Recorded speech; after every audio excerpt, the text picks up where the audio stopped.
Well, Merry Christmas, everybody, and if you're done with that, Happy New Year.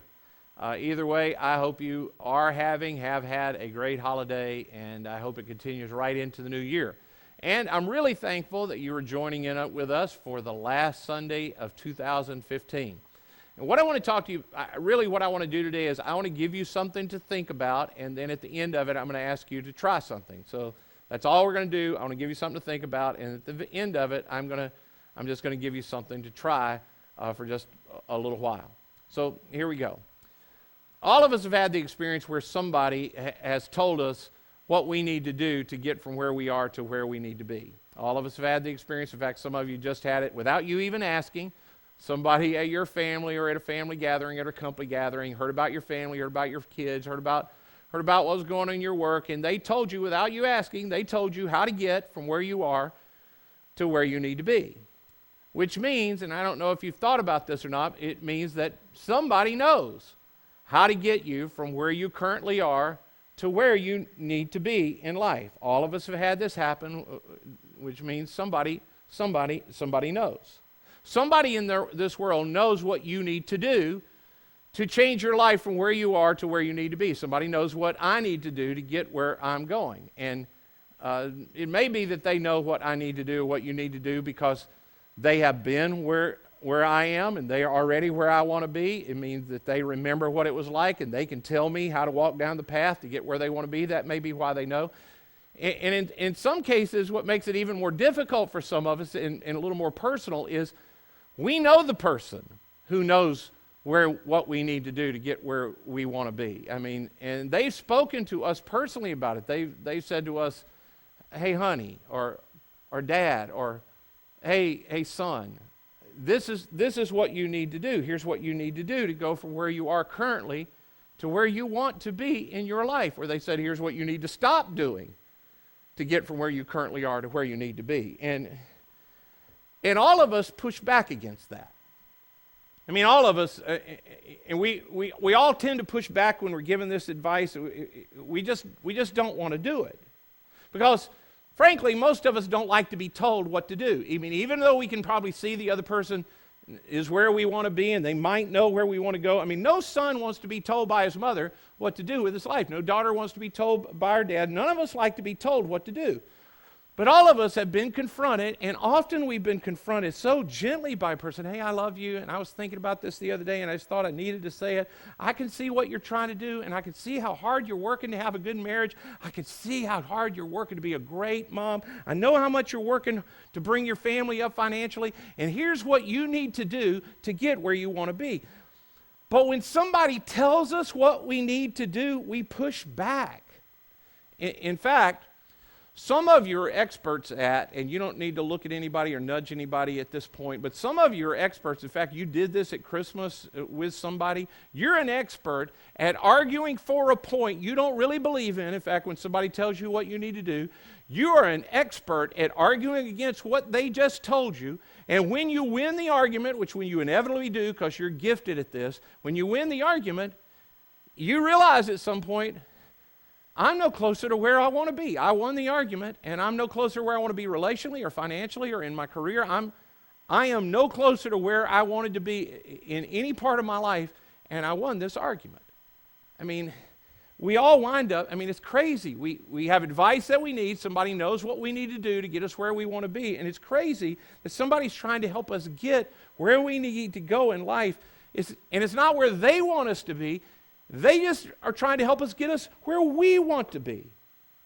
But most of the time, we are our own worst enemies because we resist the very advice that would help us be a success in this area in our life. We resist it because it came from somebody else. In fact, this is why some of you don't like church. And I don't know any way around this really, but this is why when you come to church and somebody gets up, generally somebody like me, and they stand up and they talk about something and you hear what they're saying, and the messages you like best are the ones where we reinforce something you already believe, and we agree with you, and it proves how smart I am because I agree with you. And you like those, but then there are these others, and we push against something, and it's something you know you need to hear, and then you get back in the car and somebody says to you, wasn't that great? Wasn't it so true? It's just so true. Wasn't that true, honey? Isn't it true? And if you're a guy, and I mean, I do this too, you're like, and you don't say it out loud, but you're thinking to yourself, well, it might be true, but I'm not letting that guy tell me what to do. He's not telling me how to raise my kids. He's not telling me how to do my marriage. He's not telling me how to do my finances. He may absolutely be true, but he's not telling me what to do. And so I don't do what I need to do to get where I want to be because somebody else told me. And we don't move forward in our lives, even though what we need to do has been told to us really clearly. We don't want to hear it. So if you're Christian, you stand back and we pray, God, would you show me the way? Would you show me the way to be a great dad? Would you show me the way to be a great spouse? God, show me the way to be a success. Show me the way. And God's saying, I already showed you the way. Your dad told you, your mom told you, your son tried to get it across to you. The mailman left a note for you. It was in your last review. I have tried to tell you. And you're like, God, I just want so badly to hear your will. Speak to me, God. Give me your will. And God's saying, I'm not talking to you. You don't listen. Now, as we enter 2016, I want us to think about this tendency that's in all of us. To get at this, I want to go through an account in the older part of the Bible with you. It's an account that even if you've been around a church, you probably haven't heard that awful much. It's not one of the big stories that gets told a lot. But I'm hoping that you hear this and it'll soften your resistance a little bit to these things that you've already heard from other people that would help you get where you need to go. But if we keep undermining our own success, it keeps us stuck where we are, even though we so badly know where we want to be. And I'm hoping after hearing this account, we'll talk about this a little bit, and then I'm going to give you something I want you to try. It's not long term. I just want you to try this and see if this doesn't help. So, quick historical context on what we're going to talk about. God, who has existed for all time in community, Father, Son, and Spirit, God, who lives in loving community every moment, decides to extend that loving community by creating human beings. He brings us into that community, and it's perfect. He walks with human beings. He loves human beings. He talks with human beings. The community is perfect, but then human beings break the relationship with God from our end. And instead of God just throwing up his hands and saying, look, I've done everything I can, you figure it out how to get back to me, God begins to try to restore the relationship in this perfect union that he had with human beings, this intimate relationship, and he decides, I'll start with one man. So he goes to this one man and he says, through you I'm going to create a nation, and that nation's going to be a light to all people. I'm going to make this nation so great and so rich that everybody will see it and say, their God must be the right God. We ought to all follow him, and the nation's name is Israel. Now, Israel, you may or may not know, when they first get founded, they don't have a formal government. Instead, they have law. They're supposed to be ruled by law, and they're judges that sort of interpret the law and help them along the way. But the people don't like it, and they won't follow just the law, and so they want a king. They want to be like everybody else. They want a king. And so our God, who works within the context of our culture to bring us to where he wants to be, he says, okay, I'll give you a king. And so first king is a guy named Saul, and then there's a guy named David who you may have heard of, and then he has a son named Solomon who you've probably heard of, and then there's the last king of this united country of Israel. I want to talk to you about him. That's the one we come to today. And there's a civil war coming, and I want to talk to you about that transition period from his dad, Solomon, to this young king. And the guy's name is Rehoboam, and he's the son of a king. And the story I want to talk to you about happens right at the time when there's this transfer of power. Solomon's dead, and they're going to coronate young King Rehoboam as their new king. And just as an aside, I think Rehoboam's a great name. If you're having a kid, he's going to be a son. Maybe Rehoboam is a good name for him. And for those of you who've got a pet, maybe if you don't like it for a kid, you name it as your pet. And I know some of you like your pets better than you like your kids. So there you go. Now, you need to know that in this story, in addition to Rehoboam, there's also another Boam that's important. His name is Jeroboam. Now, even though Rehoboam and Jeroboam, their names sound alike, they are not at all related. In fact, Jeroboam is just sort of a common guy. He grew up in Solomon's army, and he rose up through the ranks. And then eventually, Solomon, he's such a great leader, a natural leader, that Solomon puts him in charge of all the forced labor in the country. Now, At this particular time, there's 150,000 forced labor, and Jeroboam is over all of that forced labor. Now, forced labor doesn't necessarily mean slavery. It could be that instead of getting drafted in the army, you got drafted into this and to serve the nation, to serve the king that way. And again, the historical context here is that Solomon's this great builder, and he's building up Israel, and Israel's rich, and a lot of people around the world are coming to see it, and the leaders are coming to see it, and he's building, and scholars believe that Solomon had these 150,000 people, that they're just building for him constantly in the latter years of his life, and Jeroboam's the leader. And the people love Jeroboam. In fact, they love Jeroboam so much that the rumor gets started that old King Solomon, when he's dead, Jeroboam's the next great leader, and Jeroboam's going to become the king of Israel. Which sounds cool if you're Jeroboam, except in a monarchy, when the king's son, the prince, when the line of ascension is threatened, you wind up dead. So Jeroboam hears the rumor that people think he's going to try to take over after Solomon, and so he knows my whole family's in trouble. So he takes them and he runs away to Egypt to wait for Solomon to die and Rehoboam to be made king. And that's the context of this story where we start. Solomon dies, and Rehoboam is about to be coronated. Let me start reading to you. Rehoboam went to Shechem, and Shechem had been the capital of Israel, and sort of like traditional place they went to crown the kings. Rehoboam went to Shechem, for all of Israel had gone there to make him king. When Jeroboam, son of Nebat, heard this, he was still in Egypt, where he had fled from King Solomon. He returned to Egypt. So Jeroboam thinks, hey, Solomon's dead, and they've already gone. Everybody's coming to Shechem to make Rehoboam king, so they'll know I'm no threat, so I can go home and I can see everybody again. But when he comes back home, people come to him and they start saying, Jeroboam, we don't want you to be king, but you're such a great leader and we need your help. We want to go to the new king and we want to say to him, hey, things need to change a little bit in this new regime. So they sent for Jeroboam, and he and the whole assembly of Israel went to Rehoboam and said to him, your father put a heavy yoke on us, but now lighten the harsh labor and the heavy yoke he put on us, and we will serve you. In other words, hey, we love you, Rehoboam, and this is not about you being king. We're not trying to overthrow you being king.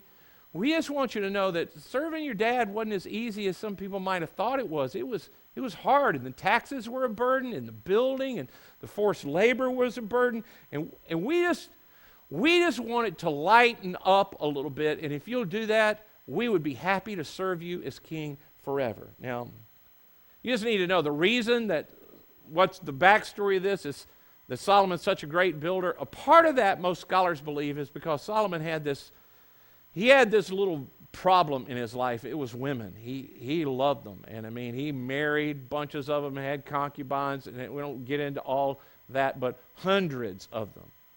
Now, and one of the things we don't get in our society, because we're not polygamous, is in polygamous society, when men take on other wives, they don't normally just build like another room. Rich men, they build whole other houses for their wives. They don't add like a room on for the new wife and her kid.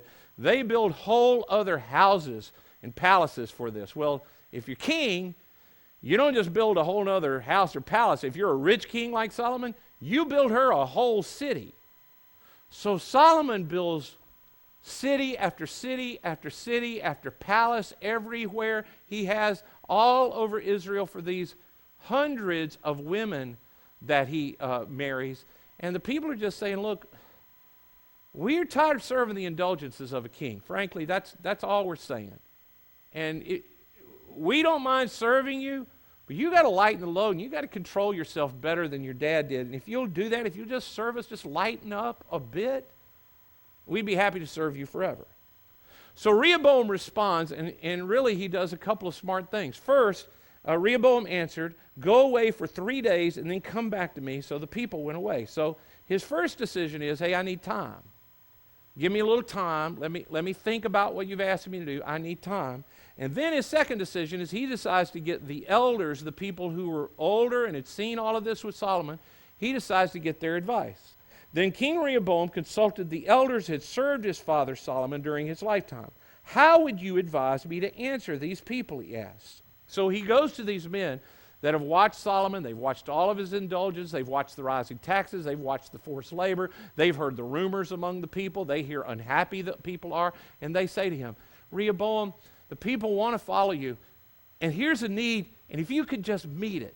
You just meet this need for them. You just serve them. You just see this need. You meet this need. If you do this, they will serve you forever. And it's something you can do, King Rehoboam. And that's our advice, is that you serve these people, and they'll serve you forever.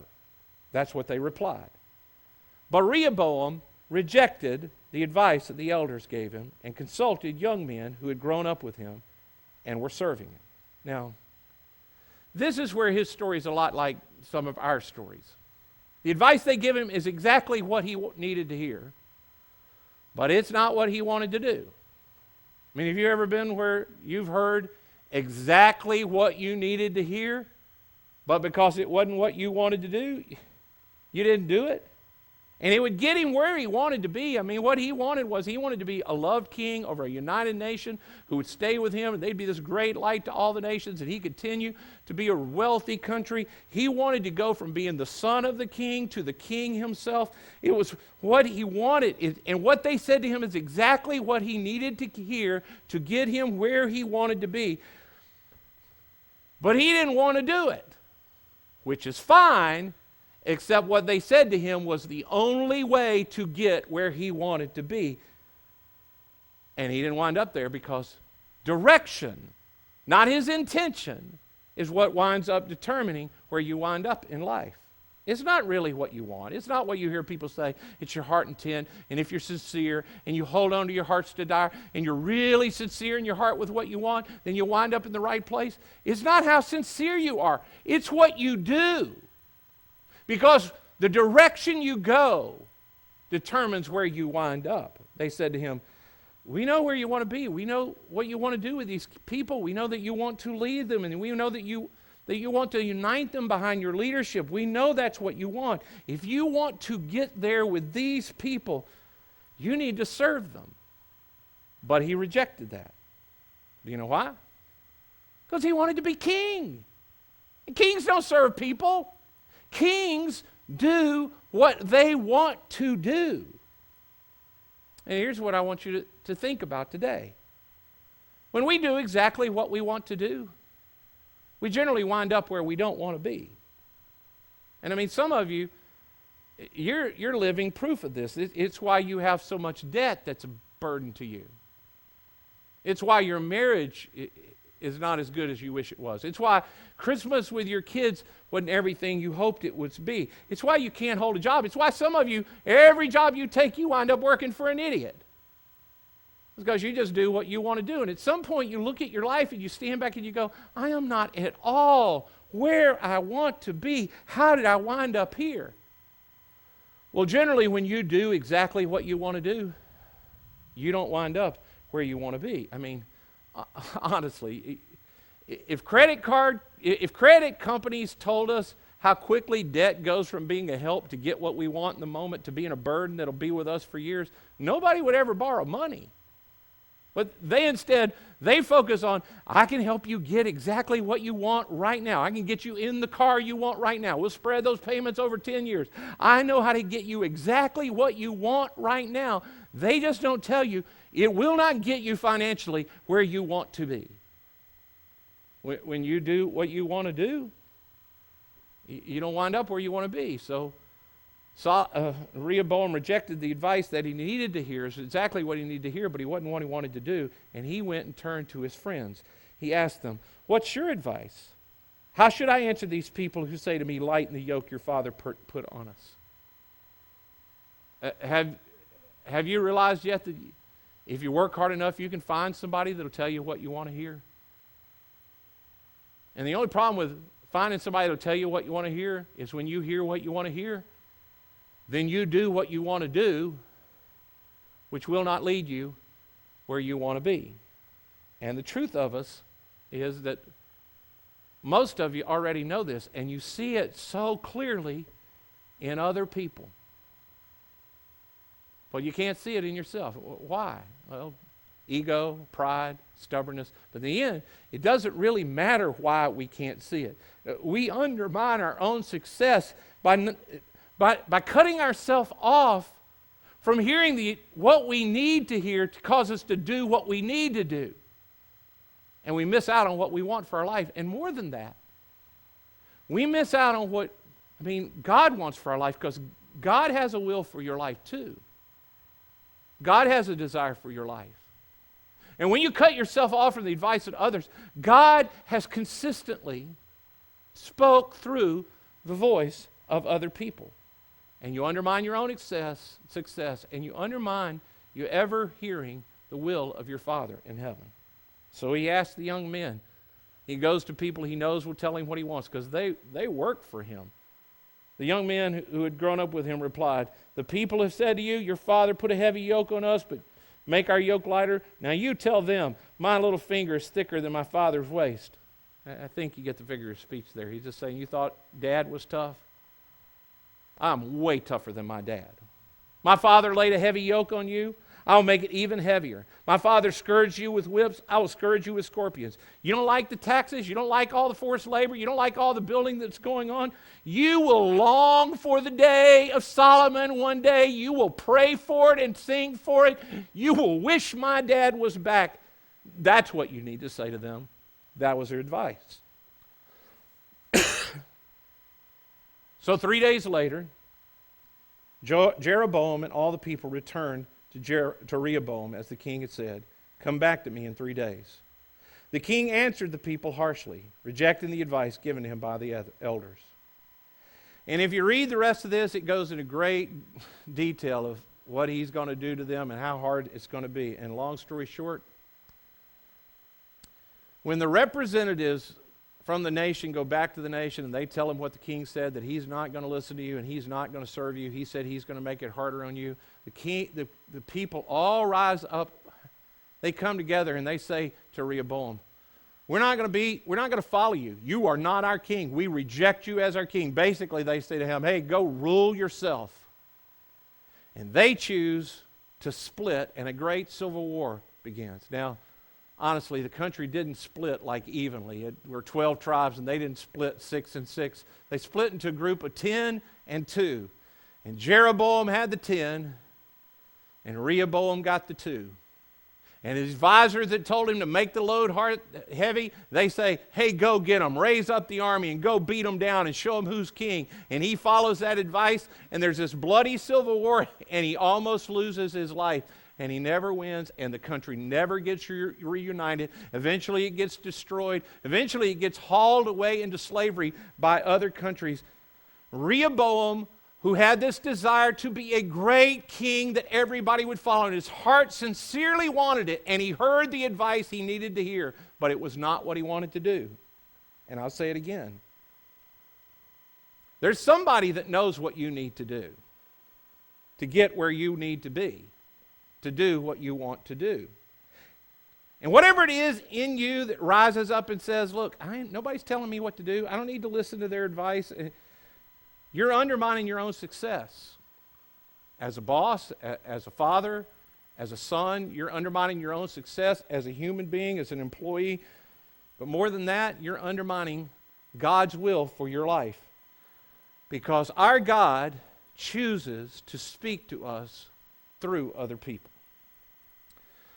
So a couple of things on this, and then we're done with this. Number one, doing what you want to do won't get you where you want to be. Doing what you've always done won't get you where you're there. If you're not where you want to be, there is something you are doing that's keeping you where you are. If you are stuck where you are, it's because you're doing something to keep you stuck. I mean, that's so obvious, right?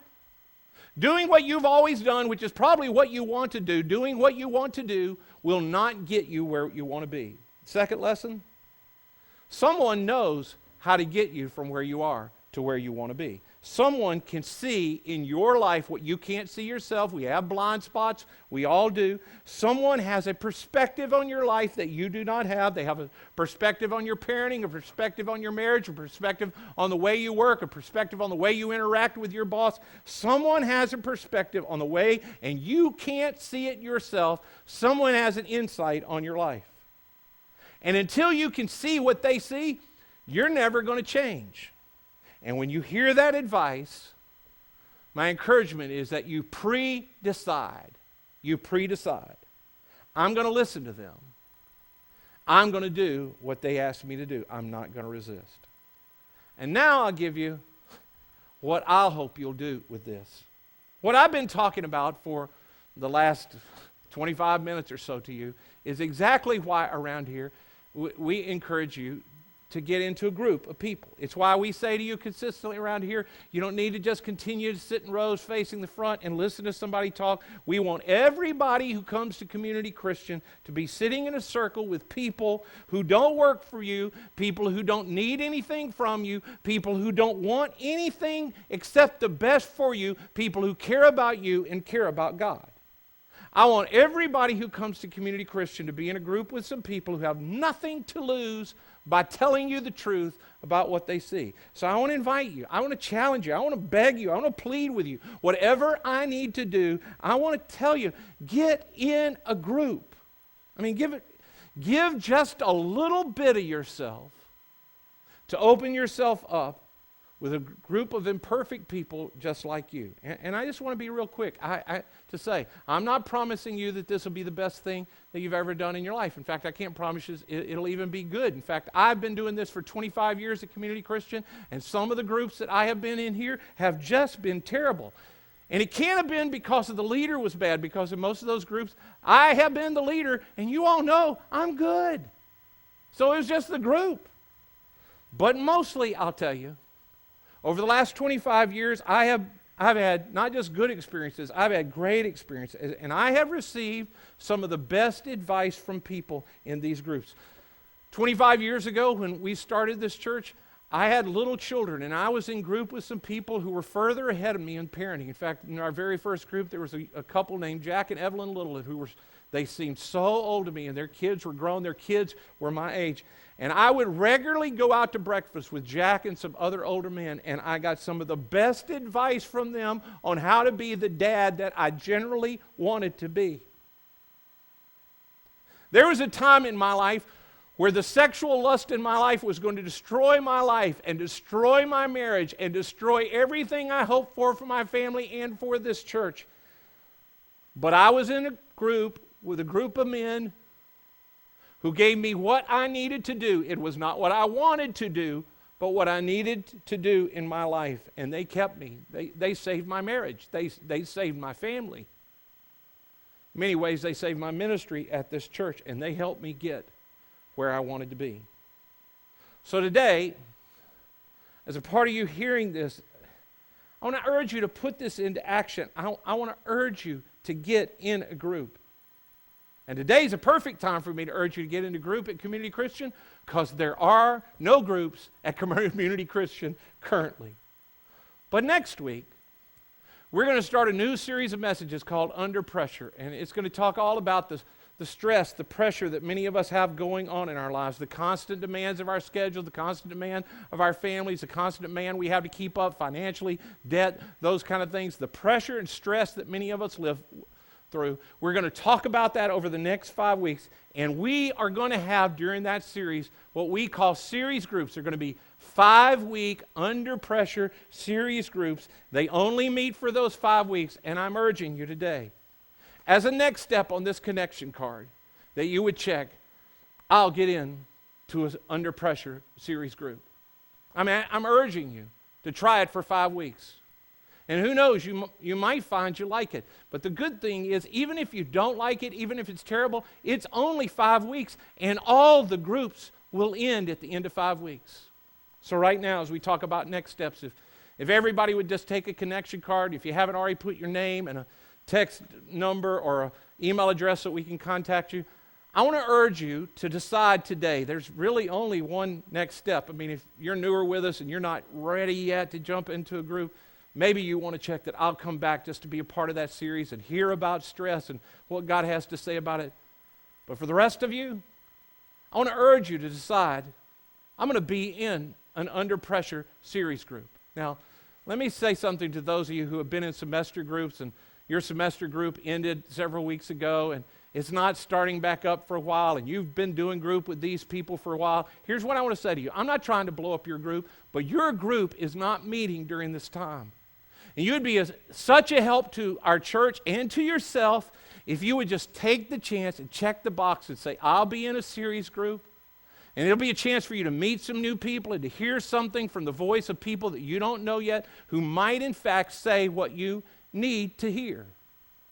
And again, if you don't like it, it's only 5 weeks, and then your semester group is starting back up, and you can be a part of that if you want to do. I urge you also to check this box. In fact, some of you who've been in groups for a while and are veterans at this, you need to say to your campus pastor, I'd be willing to host one of those groups. I'd be willing to lead one of those groups. I'd help form a little group of people for those 5 weeks. Again, it's just 5 weeks.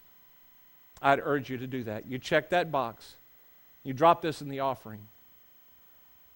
I want to say to all of you, if you keep doing what you want to do, you probably won't wind up where you want to be. Somebody knows what you need to do to get where you want to be. Will you take the shot to put yourself in a place where you can hear it and you'll listen? If you'll bow, I'll pray for us. Father in heaven, thank you for the opportunity that we have to hear you speak, not just through your word, but through the voice of other people who've been through the experiences and been where we are now, and they know how to get where we want to be. God, help us to let go of our pride and our ego and to hear what you want to say to us in those areas. I pray for people who today need to decide, I'm going to get in one of those groups for 5 weeks. I'm going to try that out.